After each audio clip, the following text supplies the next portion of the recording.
Masih bersama saya Adini, kembali kami sampaikan berita Padang hari ini.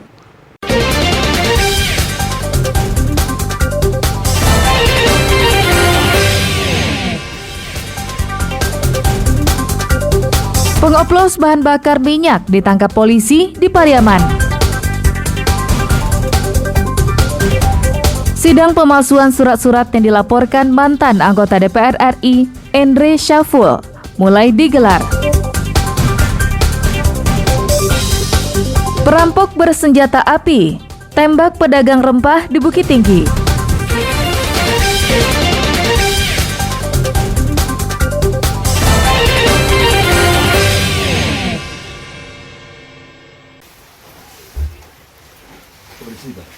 Puluhan jerigen dan ratusan botol ini berisi minyak hasil oplosan. Barang bukti ini disita polisi di Desa Cubadak Mentawai, Kecamatan Pariaman Timur. Isi puluhan jerigen yang setara dengan 1,5 ton merupakan minyak jenis Pertalite yang sudah dicampur dengan minyak tanah, kemudian diberi bahan pewarna hingga menyerupai Pertamax. Menurut polisi, bahan minyak tanah didapat tersangka secara ilegal dari Palembang, Sumatera Selatan. Sedangkan Pertalite diperolehnya dari SPBU di Kabupaten Padang Pariaman. Polisi menangkap Ria, sang pengoplos yang sudah lama dicurigai. Sepeda motor warga selalu rusak setiap membeli minyak di kios Ria. Hasil oplosan ini dijual sendiri oleh tersangka dengan harga Rp12.000 setiap botol air mineral yang isinya kurang dari 1 liter. Untuk membuat Pertamax, warnanya merah, dari minyak Pertalite ini kemudian dicampur dengan minyak tanah, minyak cong tersebut kemudian dikasih pewarna warna merah.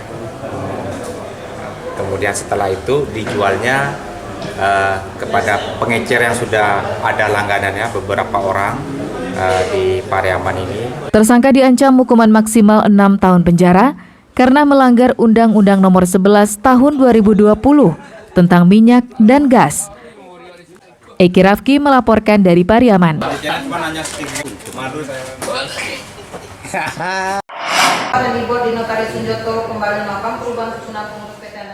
Sidang perdana kasus pemalsuan surat-surat kendaraan roda 4 dengan terdakwa Budiman Datuk Bandaro Rajo mulai digelar di Pengadilan Negeri Padang. Dalam surat dakwaannya, jaksa penuntut umum menyebut terdakwa memalsukan surat-surat kendaraan yang mengakibatkan perusahaan penambangan batu bara mengalami kerugian sebesar Rp130 juta. Perbuatan terdakwa yang seorang pengusaha ini dianggap melanggar tindak pidana sebagaimana yang diatur pasal 263 ayat 1 dan ayat 2 KUHP. Namun, penasehat hukum terdakwa menilai dakwaan jaksa tidak cocok antara uraian peristiwa dengan dakwaan. Untuk itu, kuasa hukum meminta pembacaan eksepsi atau keberatan terhadap dakwaan. Dakwaan yang dibacakan penuntut umum hari ini, menurut kami itu dakwaan tidak sesuai dengan pasal 143 KUHP. Itu tidak menggambarkan, tidak nyambung, artinya uraian peristiwa dalam dakwaan tersebut tidak cocok atau tidak nyambung dengan pasal yang didakwakan, baik di dakwaan primer maupun di dakwaan subsidiar. Makanya kami tim penasihat hukum dari terdakwa Budiman mengajukan permohonan untuk mengajukan eksepsi terkait dakwaan tersebut. Usai membacakan dakwaan, terdakwa yang juga ketua DPW sebuah partai politik ini mengajukan permohonan penangguhan penahanan dengan alasan kesehatan. Sidang yang dipimpin Hakim Eka Prasetya Budi Dharma akan dilanjutkan Selasa pekan depan untuk mendengarkan eksepsi terdakwa. Sebelumnya, Budiman dilaporkan oleh mantan anggota DPR RI Endre Syaful, teman bisnis terdakwa Budiman, karena dituduh telah menggelapkan aset perusahaan mereka. Laude Juhardio Anse melaporkan dari Padang.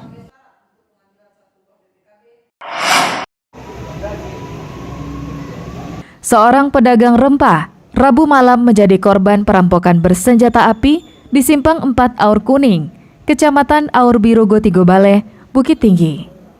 Pelaku diduga lebih dari 1 orang menembak korban dan membawa kabur sepeda motor beserta uang tunai 70 juta rupiah yang disimpannya di dalam jok.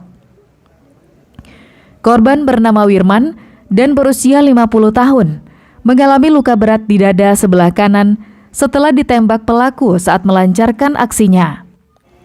Peristiwa ini terjadi pukul 6:30 malam saat korban yang mengendarai sepeda motor dari toko kawasan Aur Kuning diberhentikan dua pria di lokasi kejadian. Saat menolak turun dari motornya, salah seorang pelaku langsung mengeluarkan senjata api dan menembak korban. Salah seorang saksi yang melihat korban telah jatuh bersimbah darah dan dikerumuni warga.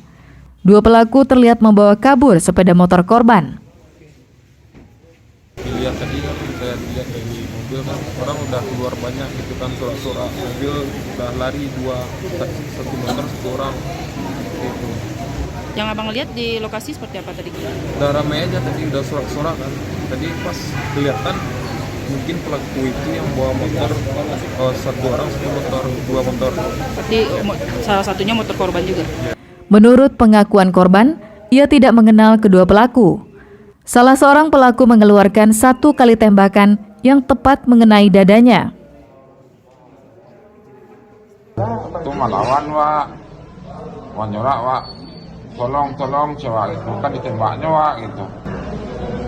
Karena itu, Pak? Ya, 1 kali tembakan? 1 kali tembakan. Sudah tuh? Apa yang dibawanya, Pak? Ya, enggak, waktu dibawanya. Dalam benda ada tas, bukti lebih kurang 7 ribuan. Polisi menurunkan tim untuk menyelidiki kasus perampokan ini dan masih mengumpulkan keterangan dari sejumlah saksi dan juga keterangan saksi korban. Seketika itu korban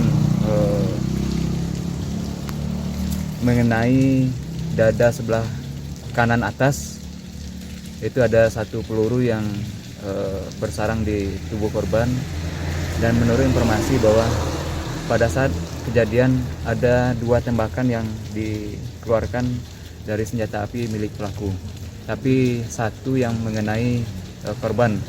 Korban dirujuk ke Rumah Sakit Ahmad Mukhtar Bukit Tinggi untuk mengeluarkan peluru yang bersarang di dadanya. Sepeda motor korban ditemukan 6 km dari lokasi perampokan.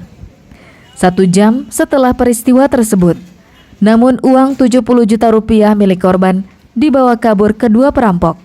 Dina Amrina melaporkan dari Bukit Tinggi.